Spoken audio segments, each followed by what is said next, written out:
এই যে ডক্টর মিজানুর রহমান আজহারী জীবনী শুনছেন, গত পরশুদিন সাংবাদিক গেছে ওনার বাড়িতে।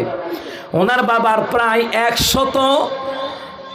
100 বুঝেন তো, 100 শতক, 120 শতক প্রায় জায়গা জমি বিক্রি কইরা ওনারে বিদেশে পড়াশোনা করাইছে। এবার বুঝছেন তো, এত টাকা খরচ করে যে পড়াইছে, পড়ানো কি লস হয়েছে? এখন মাহফিল করলে লক্ষ লক্ষ টাকা হাদিয়া পায়। এবার 1 লাখ 2 লাখ না, 5 লাখ 7 লাখ। সুবহানাল্লাহ কয় না? যেমন খরচ করে পড়ছে এমন আল্লাহ দিতেও আছে। আপনার সন্তানদের দ্বীনি ইলমের জন্য যত খরচ করে পড়াইবেন, আপনি স্কুল কলেজে যেখানেই পড়ান, কিন্তু আগে মাদ্রাসায় পড়েন, ইলমের দ্বীন শিখান। ওই ইলমের দ্বীন শিখাবেন, যত টাকা খরচ করবেন আল্লাহ দুনিয়া ও আখিরাতের কল্যাণ এটার মধ্যে রেখে দিতে পারে। কথা ঠিক কি না?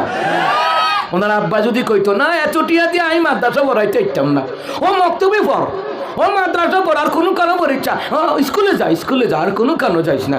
স্কুলে যাইবার মাদ্রাসা, স্কুলের শিক্ষা মাদ্রাসা শিক্ষার পার্থক্য আছে না নাই? মক্তবে গেলে তাকে শিখাবে আব্বা আম্মার সাথে কিভাবে ব্যবহার করতে হয়, মুরব্বীর সাথে কিভাবে ব্যবহার করতে হয়, আলেমদের সাথে কিভাবে ব্যবহার করতে হয়, প্রস্রাবের সময় কি দাঁড়ায়া না হুইয়া না বইয়া, কোন পাপ দিয়ে প্রস্রাবখানায় ঢুকবা, কোন পাপ দিয়ে বের হবা, জামা পরবা ডান হাত দিয়া, তারপরে খুলবা আগে বাম হাত, আবার পায়জামা পরবা, পায়জামা গাইজামা আছে না নাই? এটা গাইজামা, ঠেঙ্গেরটা পায়জামা, কথা কয় না খা। তো এইটা পরার নিয়ম, খোলার নিয়ম আছে না নাই? এই যে রাস্তাঘাটে দেখলে এই যে আদব কায়দা, এটা কি স্কুল কলেজে না মাদ্রাসায়? কথা মানে কোথায়? শ্রেষ্ঠ জ্ঞানের শিক্ষা হলো মাদ্রাসা।